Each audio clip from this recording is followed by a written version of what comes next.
Je t'aime. Amen. Amen. On acclame le Seigneur. Asseyez-vous, peuple de Dieu.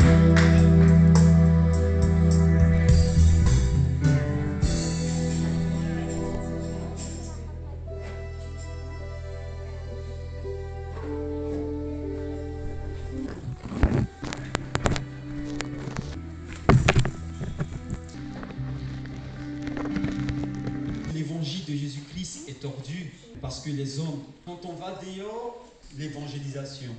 L'évangile, le message de l'évangile doit tourner la mort, la mort, l'ensevelissement, la résurrection. Et quand on va vers ceux qui ne sont pas sauvés, le message qu'on va leur donner doit avoir un ordre chronologique. Qu'est-ce que tu dois d'abord dire à celui qui n'est pas sauvé? On a dit qu'on doit démontrer qu'il est pécheur. Ensuite, non pas que Dieu l'aime. Là, on ne parle pas encore de l'amour de Dieu. On lui dit qu'il est pécheur. On lui dit qu'il est pécheur et que la conséquence du péché, c'est quoi? C'est la mort éternelle. Parce qu'il est un pécheur, il est destiné à la mort éternelle. Mais la Bible nous dit que Dieu a tellement aimé le monde qu'il a donné. Nous avons maintenant lui manifester l'amour de Dieu. Et que dit l'amour de Dieu? Ok. Donc, Dieu l'aimant, Dieu a préféré qu'une autre personne prenne la sentence qui est attachée à son péché. Et cette sentence qui est attachée à son péché est tombée sur qui? Sur Yeshua. Je préfère ce nom, habituons-nous au nom Yeshua. Je vais expliquer un peu, vous voyez, nos enseignements futurs, expliquer un peu la différence. Yeshua, sur le net, j'ai vu une information. On nous a parlé, on nous a montré un peu l'image, non pas l'image. Vous connaissez, il y a un artiste qui s'appelle voilà, Gézi. Non, Gézi n'est pas Jéhovah. Gézi, il adore le diable, ok? Voilà, et lui le confesse. Et Gézi a porté un t-shirt. Et sur ce t-shirt, il y avait 2 personnes. Et les journalistes ont dit qu'il a porté sur lequel Satan est en train de faire l'amour avec Jésus. Tu vois ça sur le t-shirt. Et on dit cela a scandalisé, voyez, le milieu chrétien. Lui, il le confesse, il adore le diable, il le dit. Si tu le suis, il adore le diable. Je ne peux pas... Ok. On nous dit que son t-shirt a scandalisé les chrétiens. Depuis que j'ai eu la révélation de Yeshua, depuis que je sais que Yeshua n'a rien à voir avec Jésus-Christ, ces choses ne me choquent plus. Parce que si on me disait que Satan est en train de faire l'amour avec Yeshua, ça pourrait me scandaliser. Mais Satan est en train de faire l'amour avec Jésus, ce n'est pas mon problème. Parce que moi, mon Dieu ne s'appelle pas Jésus, mon Dieu s'appelle Yeshua. Amen. Et vous n'allez jamais voir les gens parler mal. Satan ne peut pas se lever et comme ça s'amuser avec le nom de Yeshua.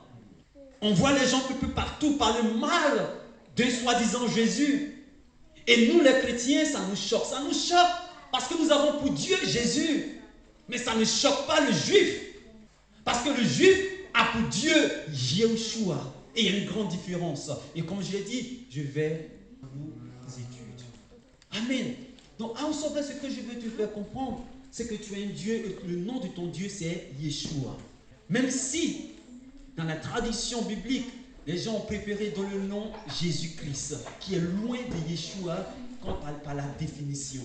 Donc, quand tu vois des gens à la télévision parler mal de Jésus, ne sois même pas inquiété. Amen. C'est de là Jésus, ils sont en train de parler, ce n'est pas de notre Jésus.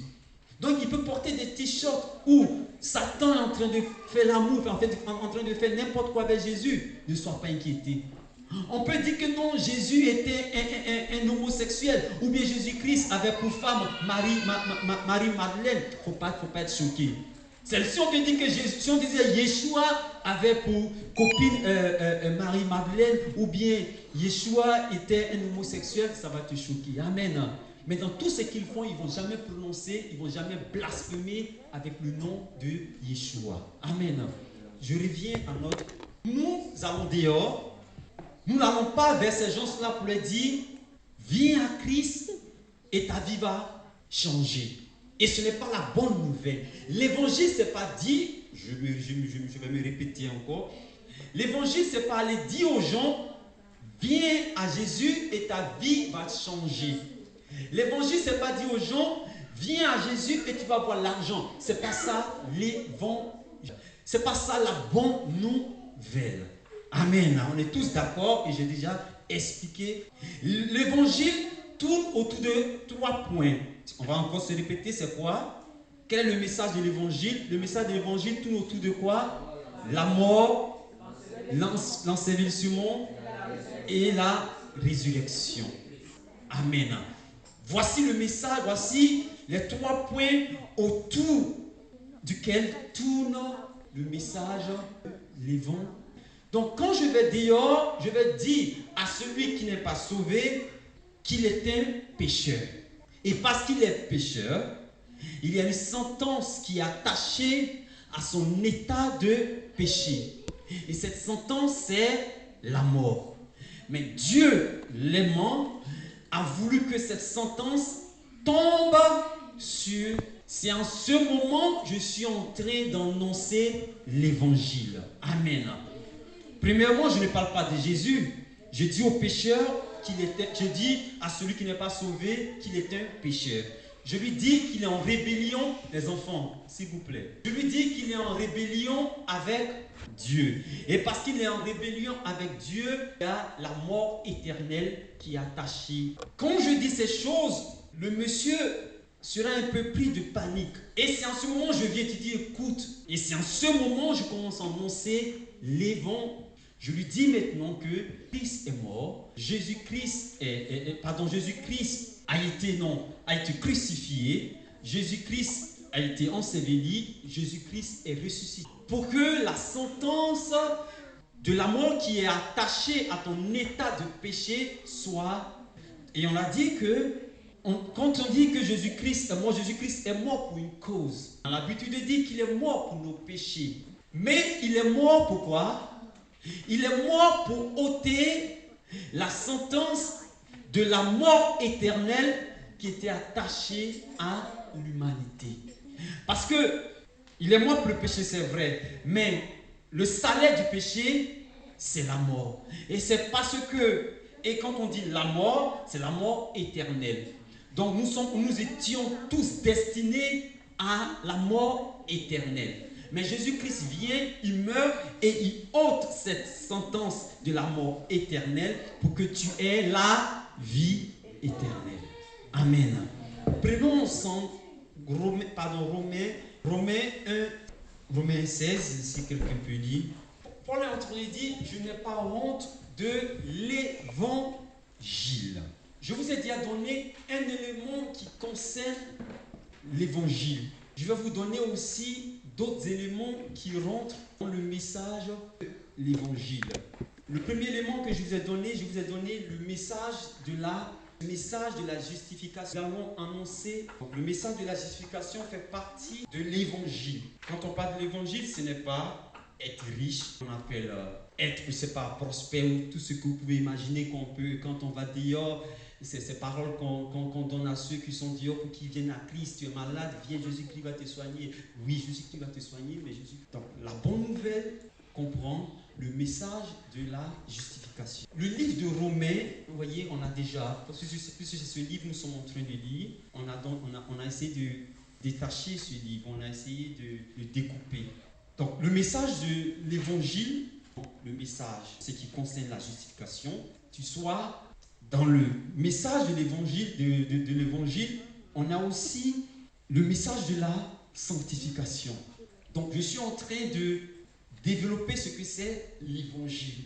quand on dit la bonne nouvelle, qu'est-ce que la bonne nouvelle renferme? Qu'est-ce que l'évangile renferme? L'évangile renferme le message de la justification. On a ça en Romains, chapitre 3 à chapitre 5. On a aussi le message de la sanctification à travers le Saint-Esprit. Et on a maintenant aussi le futur de Dieu concernant Israël. On a vu ça, n'est-ce pas? Quand on a découpé le livre de Romains. Donc, l'évangile tourne autour de quoi? La justification, la sanctification et le futur de Dieu concernant Israël. On vient de lire Romains 1,16. Retenez cela, retenez le message de l'évangile. De l'évangile. Et maintenant, allons-y en Jacques 1, verset 25. Jacques 1, verset 21. Jacques 1, verset 21, rapidement. Rejetant la douceur la parole qui a été plantée en vous et qui ne peut... Oh, il dit la parole qui a été plantée en vous. Quelle parole qui a été plantée en nous? Qui a été plantée en nous. Donc ça veut dire que cette parole n'était pas en nous. Quelle est cette parole qui a été plantée en nous? C'est le message de l'évangile. Amen. C'est cette parole qui a été plantée en toi. C'est à cause de cette parole que tu es aussi ce matin. C'est à cause de cette parole que tu es attaché à Jésus. Amen. Donc il dit, la parole qui a été quoi? Plantée en nous. Et puis continue, il dit, qui fait quoi? Qui peut sauver nos âmes. Donc on n'est pas sauvé. Regardez ce que Paul est en train de dire. Il dit, la parole qui a été plantée en nous, qui peut quoi? Qui peut sauver quoi? Nos âmes. Donc, est-ce que ça veut dire qu'on n'est pas sauvé? C'est comme ça qu'on peut comprendre ce verset, n'est-ce pas? Il dit la parole qui était plantée en vous, qui peut sauver nos âmes. Mais pourtant on me dit que je suis sauvé.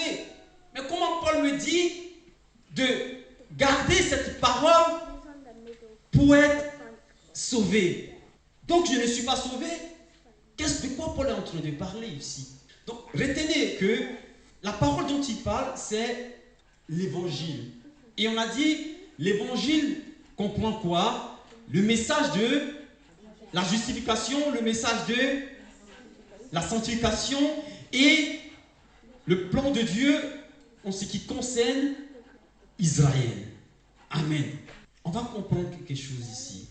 Paul nous dit de garder cette parole, en d'autres mots, pour le salut de quoi?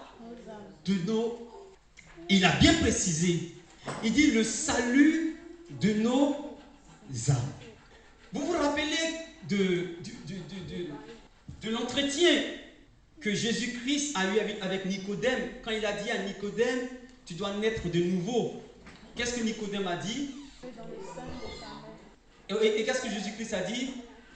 Et ne naît d'eau et de l'esprit, il ne peut naître. Ah pardon? Il ne peut voir le royaume. Donc, Jésus-Christ parle, met le point sur quoi ici? Qu'est-ce qui doit être touché pour que tu vois le royaume des cieux? Naître d'eau et d'esprit. Ok. Et comment on appelle ça? La régénération, n'est-ce pas? C'est-à-dire qu'il faut être régénéré, n'est-ce pas? Et quand on est régénéré, qu'est-ce qui est régénéré? Parce que l'homme est esprit, il a une âme et il vit dans un corps. Lorsqu'on est dans le monde, on ne vit pas par notre esprit est mort. C'est-à-dire qu'on vit par notre âme.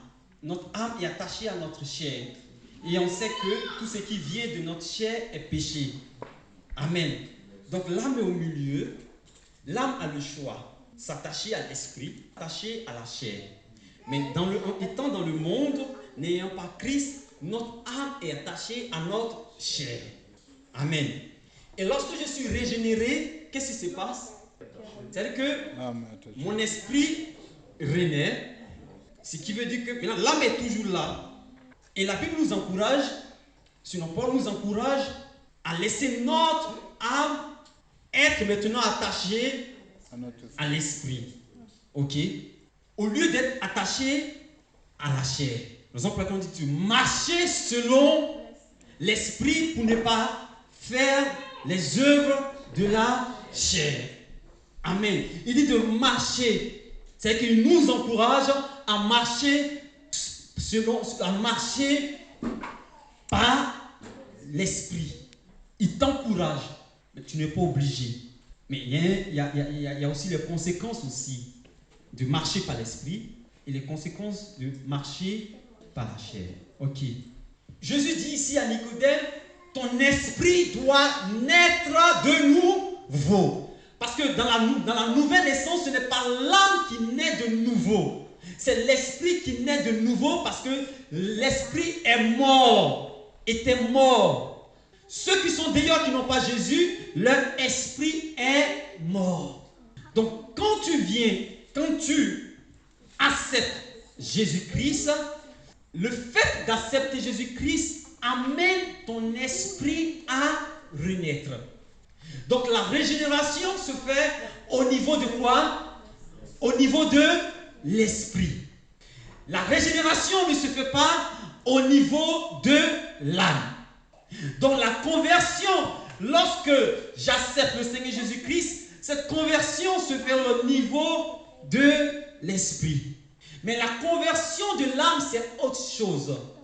Le Saint-Esprit convertit ton esprit. Il fait renaître ton esprit. Mais la conversion de ton âme elle est basée sur l'écoute et l'obéissance de la parole. Amen. C'est la parole de Dieu qui convertit ton âme. C'est lorsque tu marches conformément à la parole de Dieu que ton âme se convertit. Mais cela ne veut pas dire que ton esprit n'est pas converti, ton esprit est régénéré. Tu es enfant de Dieu, ton esprit est régénéré, mais tu vois que tu es encore dans certaines pratiques. Mais pour que cette pratique, le fruit de ton âme et de ta chair change, il faut que ton âme soit attachée à quoi? À ton esprit.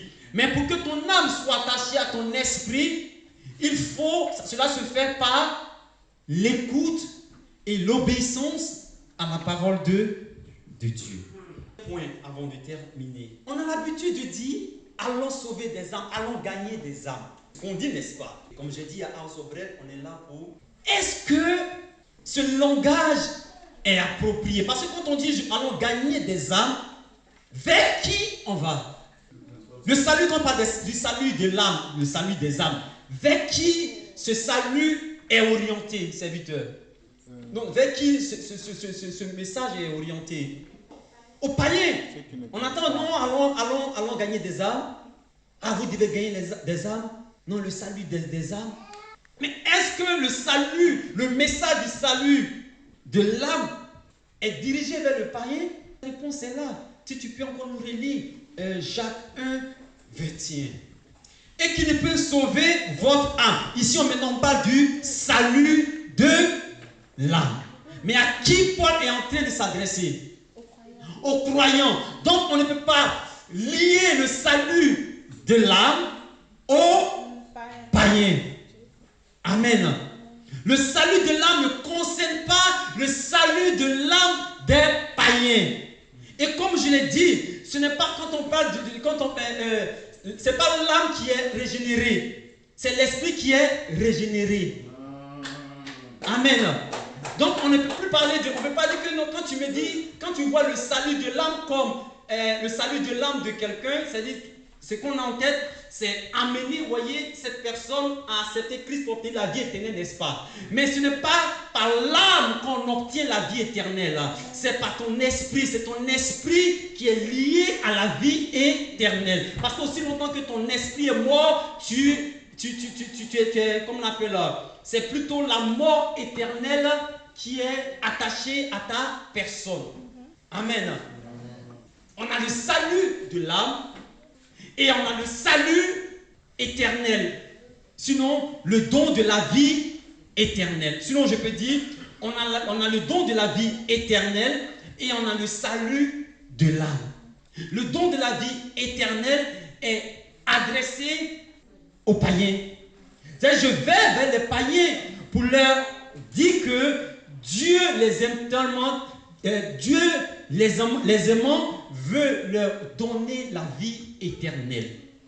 Parce qu'ils sont destinés à la mort éternelle. Et donc, quand on dit la vie éternelle, c'est le don de la vie éternelle. C'est le don que Dieu donne. Donc, le don de la vie éternelle n'a rien à voir avec le salut de l'âme. On ne peut pas parler du salut de l'âme lorsqu'on est avec quelqu'un qui n'est pas sauvé. Le salut de l'âme concerne le salut de l'âme des croyants. Raison pour laquelle j'ai demandé, qu'est-ce que Paul veut dire? Est-ce que Paul veut dire qu'on n'est pas sauvé? Non! Et quand il dit le salut de l'âme, qu'est-ce que ça veut dire? On va encore entrer en profondeur pour que vous compreniez cela. Nous sommes tous sauvés. Tu es justifié. Mais on ne s'arrête pas. C'est-à-dire que Dieu ne t'a pas appelé pour que tu sois seulement justifié. Dieu aussi t'a appelé pour le salut de ton âme. Qu'est-ce que tu veux dire par salut de l'âme? Qu'est-ce que tu veux dire par le salut? Le salut de l'âme, c'est tout simplement les récompenses, on va le voir. La récompense, sinon les récompenses qu'on recevra quand Jésus-Christ va, lorsqu'on sera dans le salut de l'âme. Prenons ensemble, prenons 1 Pierre, on va prendre avec moi 1 Pierre 1,9 et quelqu'un va essayer de prendre Matthieu 16 aussi. 1 Pierre 1,9 rapidement. Donc il y a un prix pour le salut de l'âme. Il y a un prix pour cela. Parce que ce n'est pas tous les chrétiens, sinon tous les croyants qui vont avoir l'âme sauvée. Ils sont sauvés, mais leur âme ne sera pas sauvée. Est-ce que ça veut dire qu'ils vont en enfer? Non, ils ne vont pas en enfer. Seulement, ils ne vont pas bénéficier des récompenses qui sont attachées au salut éternel. Amen. Prenons 1 Pierre 1,9. Oh, pour prix de votre foi. Donc, ça veut dire que le salut de mon âme est lié à ma fidélité dans ce siècle présent. Ma fidélité à... Amen. Est-ce que tu es fidèle à Christ? Donc, le salut de ton âme est lié à ta fidélité. Prenons Matthieu 16, du verset 24 jusqu'à 17. C'est que on finit de lire le 16 et on tombe maintenant à 17,5. Donc, du verset 24 jusqu'à Matthieu 17,5. Prenons Matthieu 16 ensemble. Matthieu 16, on commence à partir du verset 24. Oui. Mais celui qui l'appellera à cause de moi la trouvera. Ça, c'est le sacrifice. Vas-y. Fait-il à un homme de gagner tout le monde s'il perdait son âme? Ou que donner un homme en échange? Arrêtons là un peu. Regardez ce qu'il est en train de dire. D'abord, moi, j'ai un titre ici. Ils ont mis prix de la consécration du disciple. Ils ont mis le prix de la consécration du disciple. Oh, ce message-là ne concerne pas le païen. Ce message ne concerne pas celui qui n'est pas sauvé. Jésus-Christ est en train de parler ici des disciples. C'est-à-dire que ceux qui sont sauvés, ceux qui l'ont déjà accepté, ceux qui sont justifiés, ceux qui sont enfants de Dieu. Amen. Donc quand tu lis ce message, ne dis pas non, Jésus-Christ est en train de parler des païens, c'est-à-dire que ceux qui ne sont pas sauvés. Il est en train de parler des croyants. Il est en train de parler de toi et moi. Il y a un prix pour le salut de l'âme. Amen. Donc pour moi ici, ils ont mis le prix de la consécration. Ça n'a rien à voir d'Ion qui n'est pas encore régénéré. Son Père, avec ses anges, et alors il rendra à chacun selon ses œuvres. Vas-y. Jour après, il parlait encore une nuée. Écoutez-le. Amen. Voici, et on va prendre aussi maintenant, tu prépares Hébreux 10, 35, 39. Nous sommes en train de parler ici du salut de l'âme. C'est-à-dire que le salut de l'âme est lié aux récompenses futures. Le salut de l'âme est lié au royaume de Christ, ce royaume qui est à Amen. Comment on appelle? Le salut de l'âme, ce n'est pas aller sauver l'âme. Parce que tu ne peux pas sauver, on sauve, c'est l'esprit qui est sauvé. La justification est liée, sinon est liée à l'esprit et non à l'âme. Quand la personne maintenant vient dans l'église, le message de la le message de quoi? De la sanctification doit être annoncé. Et c'est ce message de la sanctification qui va préparer l'âme de celui qui est sauvé au salut de son âme. Amen. Donc, voilà l'évangile. On a le message de la justification qui est adressé à ceux qui ne sont pas sauvés. On était comme nous, on n'était pas sauvés. Le message qu'on nous a annoncé, on ne nous a pas annoncé le message de la sanctification. Et c'est ce qui fait qu'on ne comprend pas les choses bibliques. C'est ce qui fait que quand on va dehors, on voit le païen, on lui dit arrête ça sinon tu vas aller en enfer, ou bien quitte dans le péché. Non, ce n'est pas dehors il quitte dans le péché. C'est dans la maison, il vient pour quitter dans le péché. Ce n'est pas depuis dehors il quitte dans le péché. Dehors, tu lui annonces la justification, tu lui annonces le message de la justification. Et le message de la justification tourne autour de quoi? De la mort, de l'ensevelissement et de la résurrection de Christ. Amen. C'est ce seul message que nous devons envoyer dehors. Quand il a accepté Christ, le message qui va suivre maintenant, ce qui concerne l'évangile, c'est le message de quoi? De la sanctification.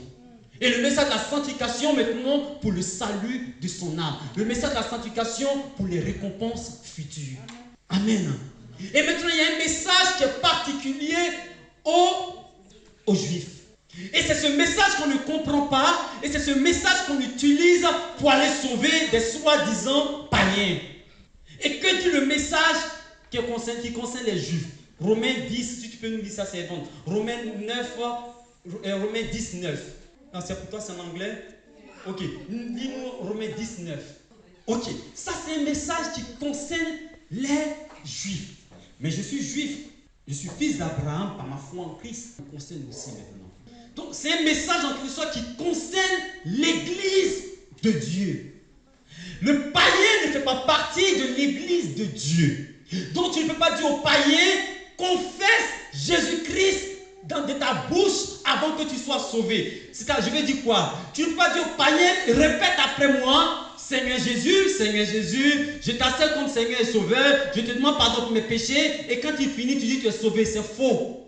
Ce n'est pas ce que ce message veut dire. On a déjà expliqué le mot confesser ici. Le mot confesser ici veut dire quoi? En hébreu veut dire yada. Et yada sous-entend deux choses. Premièrement, la louange, et deuxièmement, la pénitence. Amen. Donc, et quels sont ceux qui doivent faire yada? Quels sont ceux qui doivent louer Dieu? Quels sont ceux qui doivent demander pardon pour leurs péchés? Parce que la Bible nous dit que en Jean, combien? Jean, rappelez-moi. Et Jean dit quoi? Si nous confessons, il est juste et fidèle pour nous pardonner. Et que je l'ai dit, ce message concerne les croyants. Ça c'est yada, le mot confesser ici c'est yada, mais sous la forme de la pénitence. Et yada aussi est sous la forme de la louange. Mais avant de manifester yada, avant de manifester cette confession, tu dois d'abord être quoi? Enfant de Dieu, tu dois être justifié. Raison pour laquelle quand tu lis, madame, quand tu lis, qu'est-ce qu'il a dit? Qu'est-ce qu'ils ont dit? Relis, voir. Si tu confesses de ta bouche, oui. Et si tu crois dans ton cœur, qui est la louange, qui est la pénitence. Donc, ça veut dire qu'il faut que je croie d'abord de mon cœur, il faut que je sois d'abord sauvé avant de louer Dieu, parce que le païen dehors ne peut pas louer Dieu. Dieu n'entend pas la prière du païen. La seule prière que Dieu entend du païen, c'est la prière de la repentance. C'est la seule prière que Dieu entend du païen. Sinon, la prière du païen, c'est quand le païen prie, ça énerve Dieu, ça irrite Dieu. Tout ce que Dieu demande de celui qui n'est pas sauvé, c'est de se repentance encore pour ceux qui sont là pour la première fois. La repentance, ce n'est pas la confession des simplement se détourner de ta nature, de ce que tu fais, et Jésus comme Seigneur et Sauveur. Se repentir, ce n'est pas reconnaître ses péchés. Non, ce n'est pas la confession des païens, c'est qu'ils reconnaissent Christ comme Seigneur. Et avec les leaders, ce que Dieu attend des Juifs. Dieu attend des Juifs qui sont pas, des Juifs qui reconnaissent Jésus comme Seigneur et Sauveur. Ok, c'est l'acte-là que celui qui adore par exemple boit, en ce qui concerne la repentance. Dieu attend que ce dernier se détourne de ce bois et reconnaisse qu'il y a quelqu'un qui est intermédiaire entre lui et Dieu et que ce n'est pas ce bois, c'est la repentance. Pourtant, il est en train de pécher, hein? Il vole, il ment, il fait toutes ces choses, mais on ne parle pas de ses mensonges et de tout ce qu'on lui demande. Arrête d'adorer et reconnais qu'il y a quelqu'un qui est l'intermédiaire entre Dieu. Amen. Et maintenant, qu'est-ce que Dieu, on a vu un troisième point aussi, qu'est-ce que Dieu attend d'un païen? Par exemple, il y a des gens qui sont dehors, ils connaissent Jésus-Christ comme Seigneur et Sauveur. Amen, ils ne sont pas animistes en fait. Eux, ils savent que Jésus-Christ est Seigneur et Sauveur, mais la repentance en ce qui les concerne, c'est quoi? Tout simplement, Amen. Donc je vais te donner les 3 catégories de personnes qu'on peut avoir dans le monde.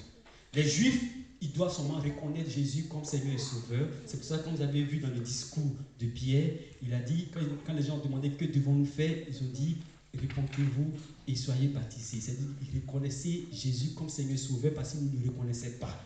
L'animiste, il doit se détourner et accepter Jésus. Le païen qui n'est pas animiste, qui est dehors, nos amis qu'on connaît, qui ne vont pas à l'église, bon, qui savent que Jésus-Christ existe. Donc quand tu poses ces actes, quand tu poses ces gens d'actes, c'est ce qu'on appelle là, Amen. Donc, pour terminer, de développer cela encore, sachez que, comme je parlais un peu de la confession, on n'accepte pas Jésus par la confession. C'est-à-dire que tu es dans l'église, tu viens d'arriver et on t'appelle. Qui veut accepter Jésus-Christ comme Seigneur Sauveur? Tu dis moi, et tu viens, et puis le pasteur te fait répéter des paroles. Quand tu finis, il dit tu es sauvé. Ce n'est pas cette confession. On n'est pas sauvé par la confession, on est sauvé par quoi? Par notre foi en Jésus. Donc le salut vient du cœur. C'est le cœur qui est lié au salut et non là. Amen. Donc, Romains qu'on vient de lire, ça concerne Israël. Donc, maintenant, quand je suis sauvé, Dieu m'invite à confesser son nom. Et confesser le nom de Dieu, c'est le louer, le reconnaître comme ton Dieu. C'est élever sa grandeur. Confesser Dieu, c'est aussi demander pardon pour lorsque tu les commets. Amen. Mais ici, le point précis ici, qui concerne la confession, c'est le louer. Ici, nous sommes en train de confesser le nom, nous sommes en train de l'adorer. Amen. Amen. Je voulais m'arrêter là. Mais retiens une chose, change ton vocabulaire. Le salut des âmes ne concerne pas le païen. Le salut des âmes concerne le salut de l'âme du croyant. Et c'est le salut de l'âme aux bénédictions futures qu'on recevra à cause de notre fidélité à Christ ce siècle présent. Parce qu'il y a des gens qui sont sauvés mais qui ne veulent pas faire des efforts. Ces gens-là ne vont pas avoir des récompenses. Pas parce qu'ils vont pas en enfer, mais si longtemps ils sont toujours dans la présence de Dieu. À moins qu'ils aient rétrogradé, ils aient renié Christ. Mais ils sont dans la maison de Dieu et ils ne veulent pas faire un effort. Ils ont seulement le salut. Mais ces gens-là, quand Jésus-Christ va revenir, c'est nous qui allons les diriger. Amen. Et les récompenses, ce sont toutes les bénédictions qu'on va avoir. On sera tous dans le royaume, mais on sera divisé. C'est-à-dire que j'aurai maintenant autorité sur toi.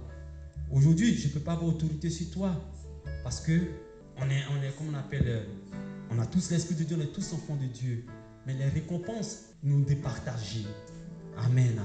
Et c'est bien de se préserver, c'est bien de lutter pour ces récompenses. Et c'est ce message qu'on doit annoncer. Non seulement, c'est-à-dire que le message de la sanctification t'aide à deux niveaux. Le message de la sanctification t'aide à l'abandon des péchés. Amen. Et le message de la sanctification va aussi t'aider pour les récompenses futures. Amen. Donc, d'ailleurs, je ne vais pas annoncer le message de la sanctification aux païens. Le message de la sanctification est annoncé à celui qui a accepté Christ. Mais d'ailleurs, c'est le message de la justification. Amen. Levez-vous. Merci Seigneur. Merci Seigneur. Vous connaîtrez la vérité et la vérité vous affranchira. Mon Dieu, nous avons besoin de toi, Seigneur Saint-Esprit.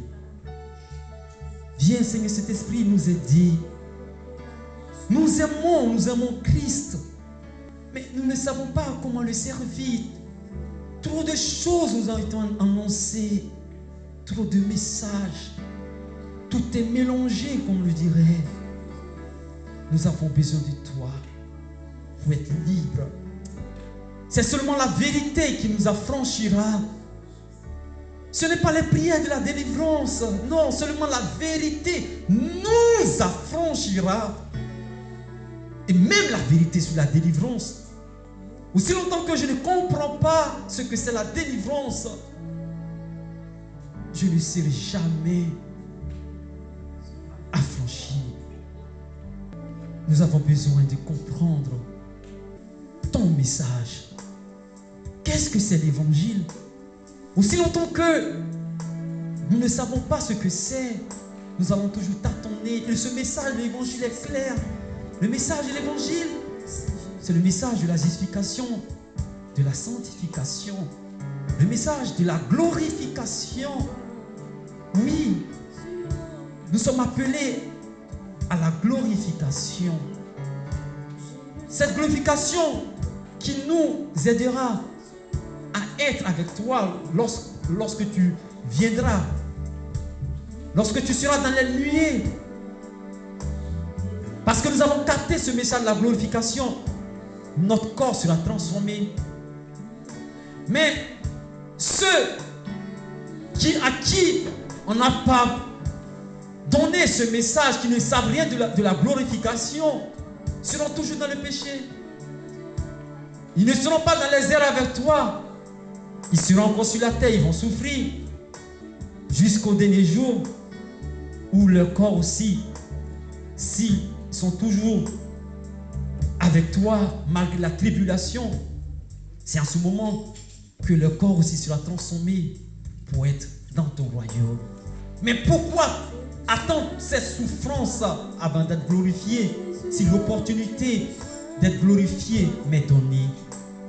Et cette opportunité, je ne peux accepter cette opportunité si on m'annonce le vrai message de l'évangélisation. Nous avons besoin de toi. Alléluia. Jésus, oh, j'ai besoin de toi. J'ai besoin de toi. J'ai besoin de toi. Jésus, oh, j'ai besoin de toi. Viens m'enseigner. Oui, dis au Seigneur Jésus, par son esprit de venir t'enseigner. Tu as besoin d'être enseigné. Et il a dit, l'esprit, le paraclet viendra pour vous enseigner toutes choses. Tu as besoin que le Saint-Esprit t'enseigne. Mais il faut le désirer, il faut le désirer. Alléluia. J'ai besoin de toi.